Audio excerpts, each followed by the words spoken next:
Hello, this is Charlene Carla. Welcome to NASA. This is my narcissistic abuse survivor autobiography, where I share my testimony to help you along your healing journey. Now, ladies and gentlemen, it is not October yet, okay? It is not Breast Cancer Awareness Month yet, but I'm wearing the shirt that says I wear pink for my mama. For my mom. Because my mother was, I can say today, a victim of breast cancer, okay? She's alive and well, praise the Lord. Only by the grace of God was she healed. Like, she was not diagnosed with breast cancer until she was in her 70s, people. And she had to go through chemo and radiation. Not fun, especially not at that age. You're already getting a teeny tiny bit weaker, and all of that extra stuff, even the treatment to get rid of the disease, takes a toll on your body. So she was a victim of breast cancer, okay? A lot of people, so many people have been a victim of some type of cancer or knows, somebody, a family member, a friend member. I told you my papa went bye-bye because of cancer, okay? So today we're going to be talking about victim validation. You guys are probably used to hearing the phrase victim shaming, which is awful. But that's what we're going to be talking about today. So we're not shaming victims, we're validating them, okay? They have a valid reason to be mad, sad, end up in a mental institution for 5 days if they've dealt with narcissistic abuse, okay? So we're not shaming victims anymore, ladies and gentlemen. Okay, so we have two, I'll say medium length scriptures today, because I really want to drive home the fact that Jesus knows. He knows what we're going through. He understands our pain, our physical pain, our emotional pain, our mental pain. He understands. So first scripture, we're going to be in the Old Testament, and we're going to go over to the New Testament. Isaiah 53, y'all already know. Just going to read verses 3 through 5, talking about Jesus and what he was going to be suffering on the cross. Okay. It says, he is despised and rejected. How many of you guys feel rejected? Despised and rejected of men, a man of sorrows and acquainted with grief. And we hid, as it were, our faces from him. He was despised, and we esteemed him not. Surely he hath borne our griefs and carried our sorrows. Yet we did esteem him stricken, smitten of God, and afflicted. But he was wounded for our transgressions. He was bruised for our iniquities. The chastisement of our peace was upon him, and with his stripes we are healed. Okay. So, yeah, Jesus knows exactly what we've gone through. He's been rejected. He's had to deal with sorrow. He's been afflicted. He's been despised. If you guys are a victim of narcissistic abuse, you can relate. But see, this is why Jesus can relate to what we have gone through. Okay, all right. Now, over to New Testament in Hebrews chapter 4, verses 14 through 16. Seeing then that we have a great high priest that is passed into the heavens, Jesus, the Son of God, let us hold fast our profession. For we have not an high priest which cannot be touched with the feelings of our infirmities, but was in all points tempted like as we are, yet without sin. We need to work on that. Let us therefore come boldly to the throne of grace, that we may obtain mercy and find grace to help in the time of need. Okay, so again, Jesus is our high priest, and he can be touched with the feelings of our infirmities. He knows how we feel. He knows he's been tempted on all points. How many of us have been tempted? How many times have I told you guys it was my own sin that opened the door to usher in, a narcissistic relationship into my life? More than once, and that's it.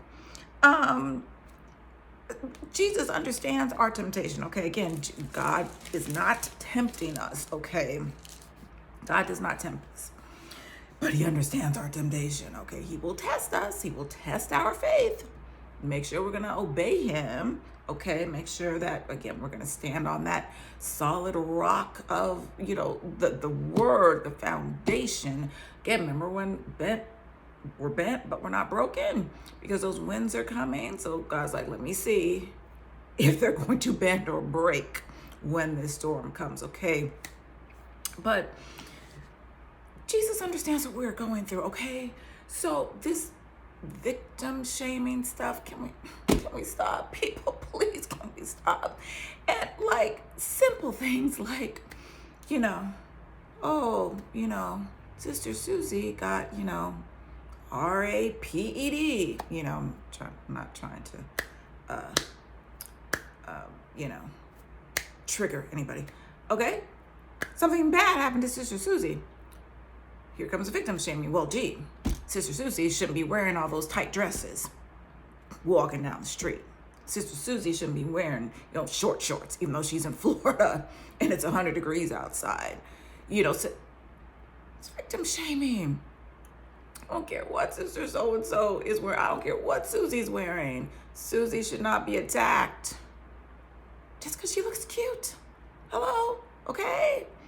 Again, trying to explain, okay, how I ended up in a narcissistic relationship, why I stayed in a narcissistic relationship. Even saw a post on IG, love IG, just a lot of narcissistic stuff, information out there, and encouragement and hope for victims and for, people that have escaped. And it was a nice long post. And it was talking about, okay, so I've been gaslit, I've been lied to, I've been love bombed, I've been hoovered, I've been made to feel like I was crazy. All this stuff. And then you ask me, how come you don't just leave? Because of all those things. That's why. Okay, so why ask why? Okay.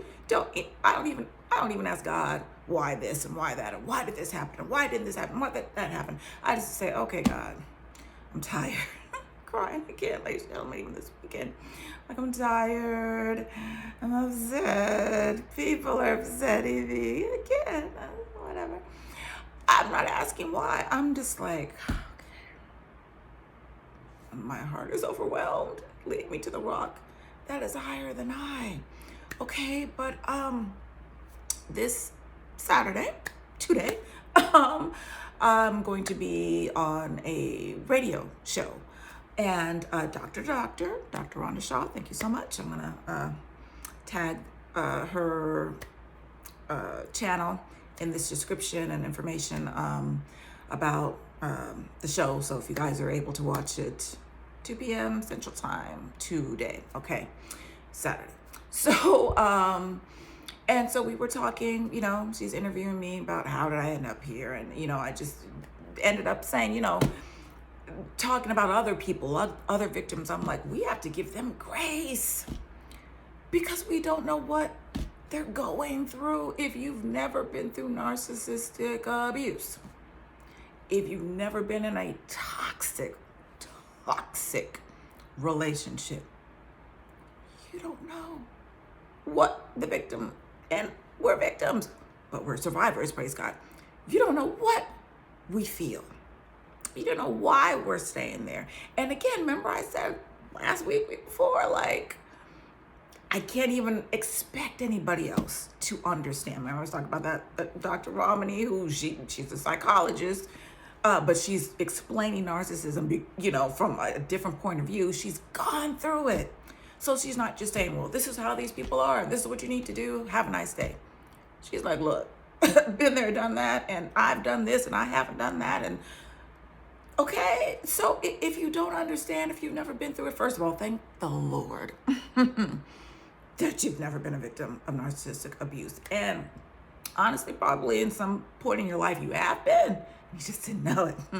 Because you're like me, like you didn't have a name to put to it. And again, once God, taught me and showed me, opened my eyes and brought me into these communities and connected me with these people on social media, now I know, oh, wait a minute, way back in 1978, when I was 5, so-and-so did this and so-and-so said that. So that person was a narcissist. Now I know that. Okay, so you may not even know what you're dealing with. You may not know what your sister's dealing with, what your brother is dealing with, especially with men. Oh my goodness. My brothers, my kings, my priests, my Levites. Oh, I know it's hard for you. I know that victim shaming is really bad for the guys because you're raised, or society makes you think you're supposed to be big and strong and macho and Superman and Batman and all these men, in the universe, Marvel universe and things like that, and DC universe and all that good stuff. So you're supposed to be this superhero. You're supposed to be strong. You're not supposed to cry, right? You're not supposed to show emotion if you're a man. Trying not to, teach 2 grandsons. I don't want to teach them that. Like if you're mad, you're sad, cry, go ahead. I don't say stop crying, stop that crying. Boys don't cry. Go ahead and cry. You mad? Okay, let's talk about why are you mad? Why are you sad? Let's talk about it. Here's a tissue. Go ahead and cry. It's okay. But I know especially for men that it's hard because how you gonna go tell your homeboy, my baby mama is threatening me. She's scaring me. She's trying to gaslight me. She's trying to make me think I'm crazy. She's lying. She's cheating. She's putting her hands on me. Like, that's hard.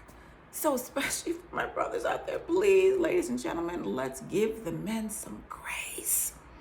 Because this is oh my gosh, it's such a diabolical plot, okay, against you, all right, against your soul, against your godly destiny, okay, against the promises of God that he has for you.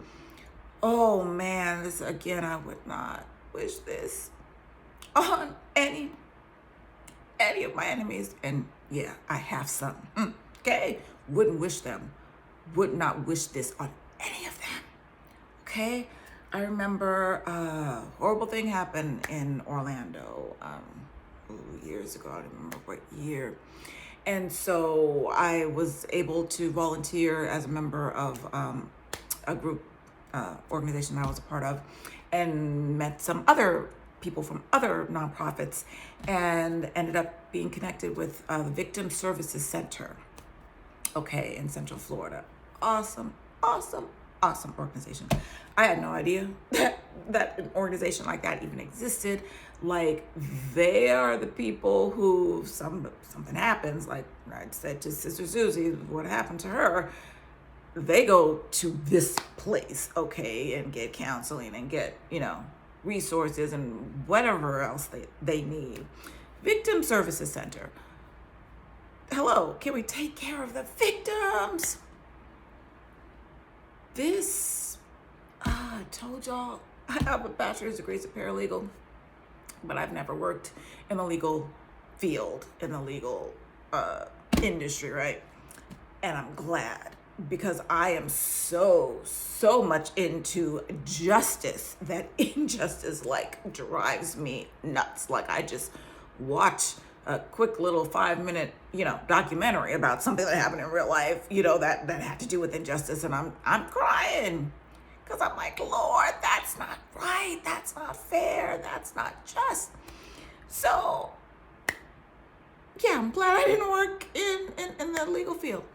But there's so much injustice out there that it appears as though the laws kind of protect the acute, the person, that did wrong, the offender. Okay, the laws are protecting them, not the victims, but them. So the offender has the right to remain silent. The offender has the right to a public defender, and the offender has a right to all this stuff, right? And the victims are like, can I get free therapy at least? Like, how many of you guys, again, don't tell me in the comments, message me directly, but how many of you guys have gone through traumatic things, even in your childhood? You never got counseling. Again, remember, it was taboo, especially if you're a brown person. Okay, what happens in this house or this family, stays here. We don't tell folk what's going on. We don't tell nobody our business. We don't want nobody to know our business. Like, get help, people. If you need help, get help, okay? So, y'all remember a couple stories I had about the cops, right?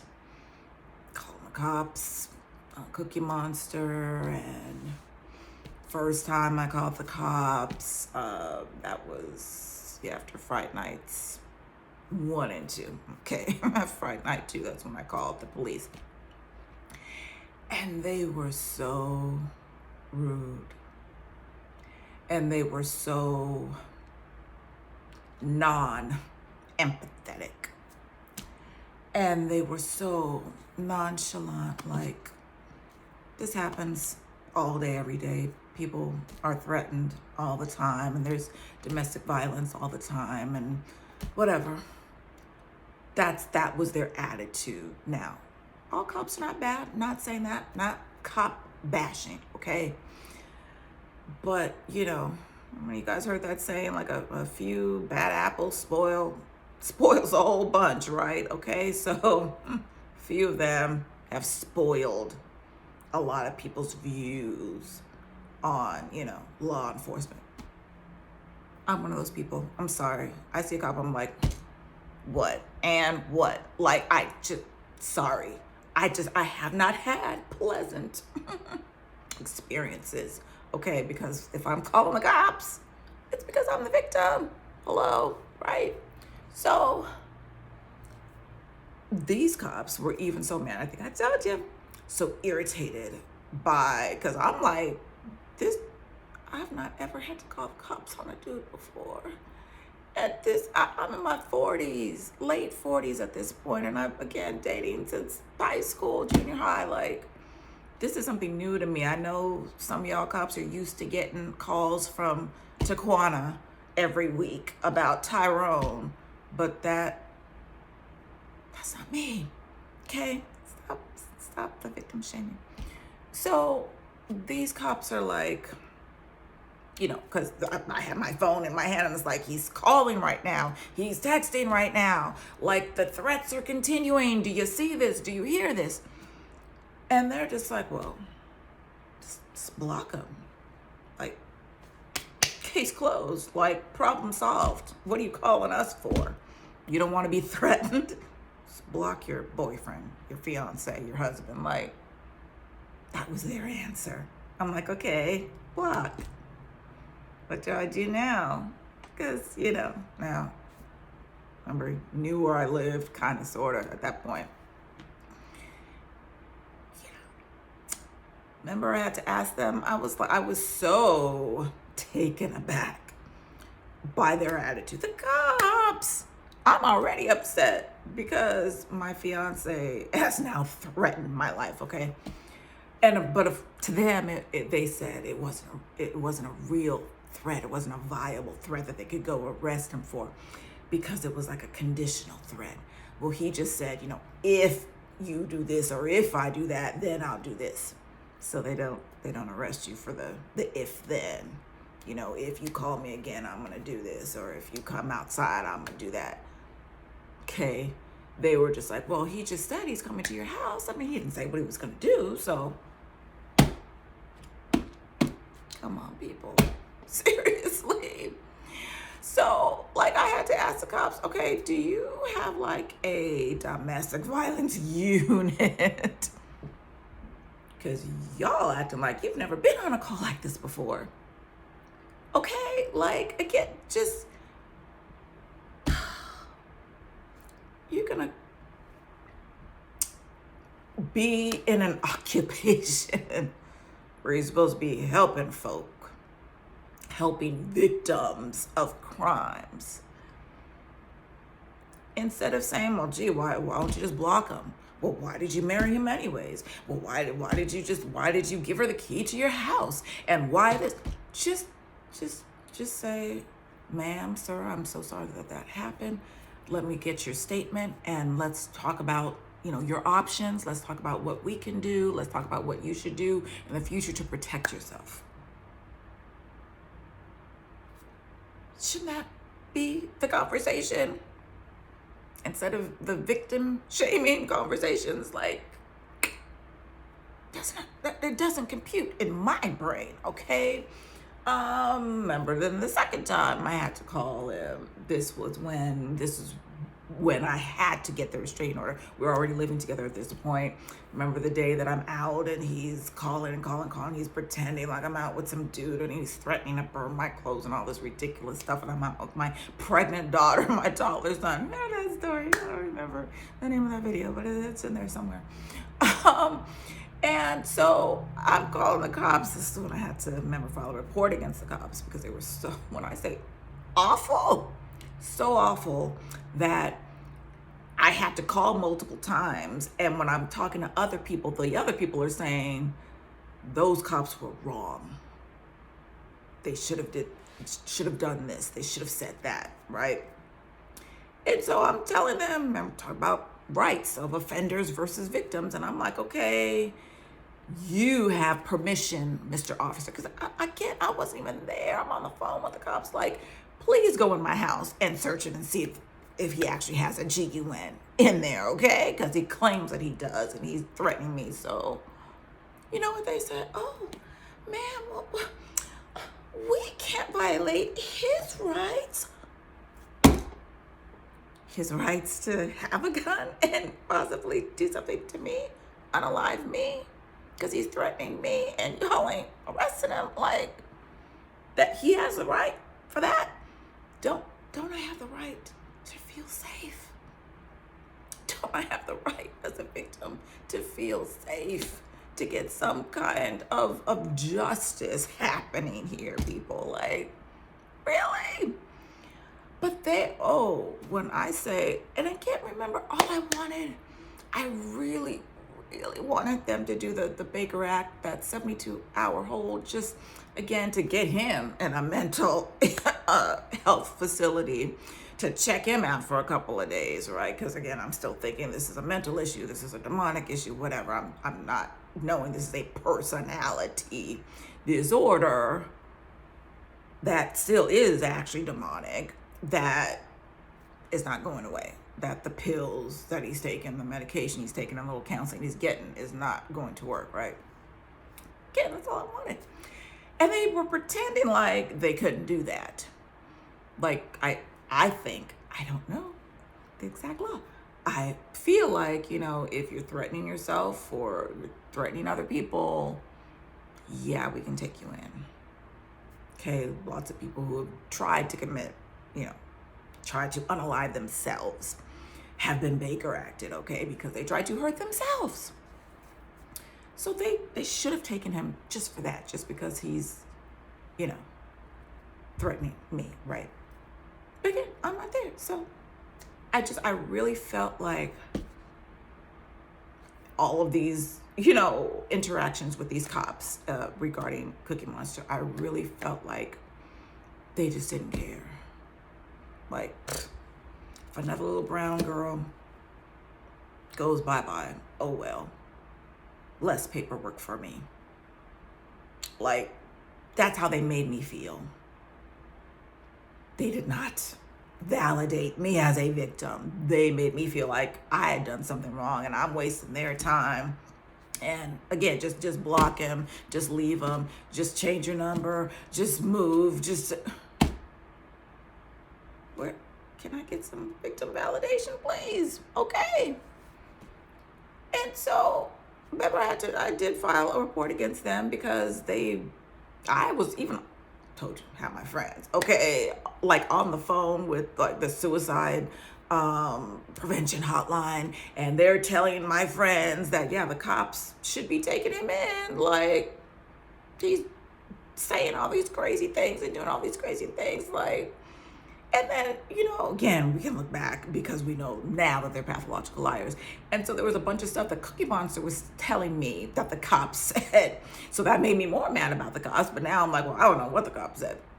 But I just know that they were not so nice to me.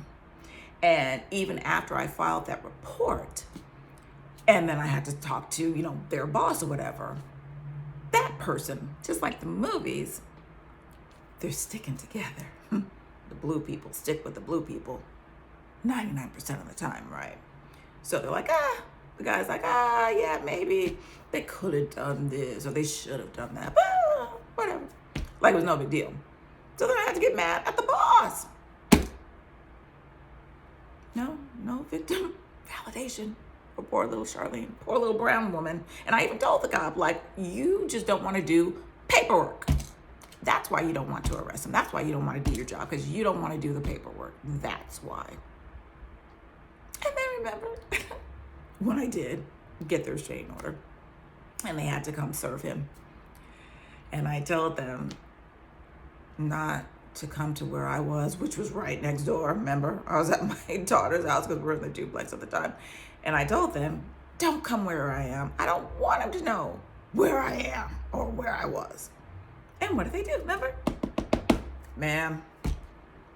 Remember, like 7 a.m. in the morning. And I was like, I told y'all, don't come here.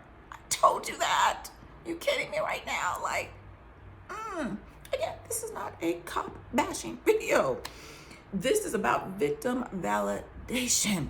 So if you know somebody who is a victim of any type of toxic relationship, any type of domestic violence, any type of narcissistic abuse, please don't shame them.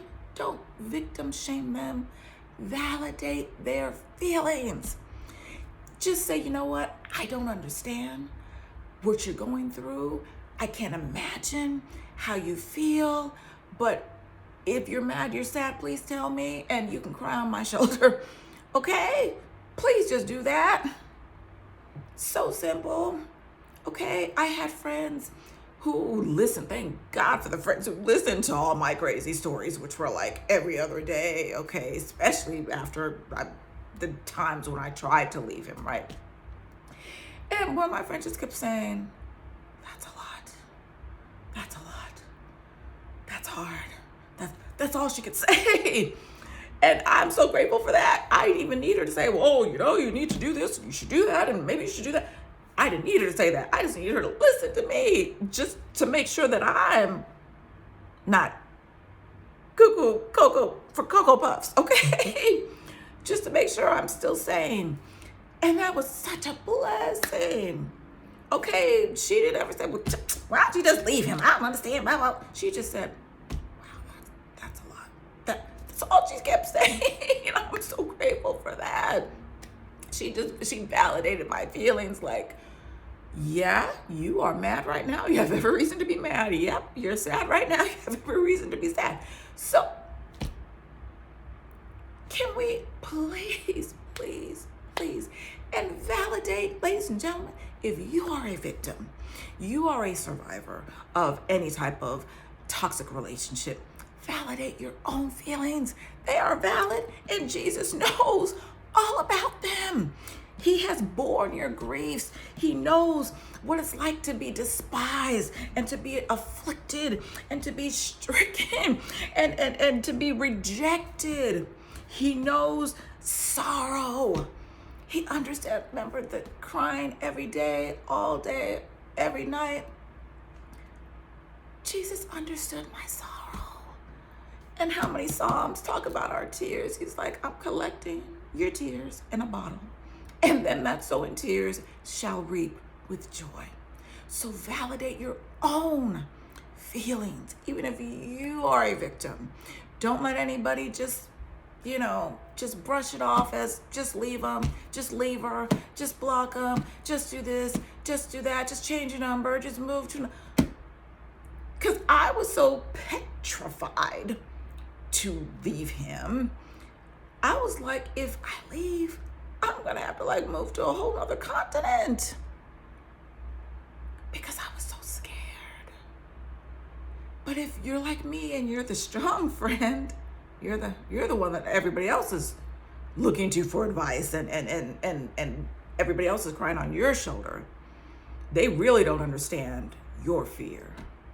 They don't understand when you feel weak because you're the strong one, right? But Jesus understands. So if you can't go to anybody else on this planet, go to Jesus and just say, Jesus, you know the sorrow that I'm feeling, the temptation that I'm feeling to call this person, how I feel afflicted. You understand that. Jesus will always validate the victim, okay? He's always gonna say, come talk to me. Tell me how you're feeling and ask me what to do, and I will tell you. Ask me, and I will answer you, and I will show you great and mighty things which you know not of. Okay? So go to counseling. Go to somebody who does understand, again, the jargon, the lingo, the glossary surrounding abuse. Go to Jesus. Because Jesus understands. And he's not going to victim shame you, and he's not going to say, well, I told you not to wear that skirt, Susie. Jesus is going to say, I'm so sorry that happened, Susie. Come to me. Your heart is broken. I will mend it. I will take care of you, and I will get justice for you. We don't have to wait for justice. We don't have to wait for closure. We don't have to wait for karma. None of that. God sees everything. He knows everything. He hears everything. He'll take care of you. He will take care of you, okay? Okay, so thank you guys so much for watching this video, for liking and sharing this video. Thank you for being on my channel and for subscribing to my channel and hitting that notification bell on my channel. I really do love you guys. Again, I pray that these messages are blessing you. And again, I'm going to add to this description of this video my radio interview and tag Dr. Rhonda Shaw, so you can hear again some more of my story and some more about narcissism and some more just about healing, how to get on your healing journey and how to stay on your healing journey and how to stay no contact forever and ever. Amen. Okay. And if you have any questions, comments, or prayer requests, please always, you can contact me directly on my website, takeupthysword.com, and all of my social media links are in the channel description. You guys be blessed and you be safe.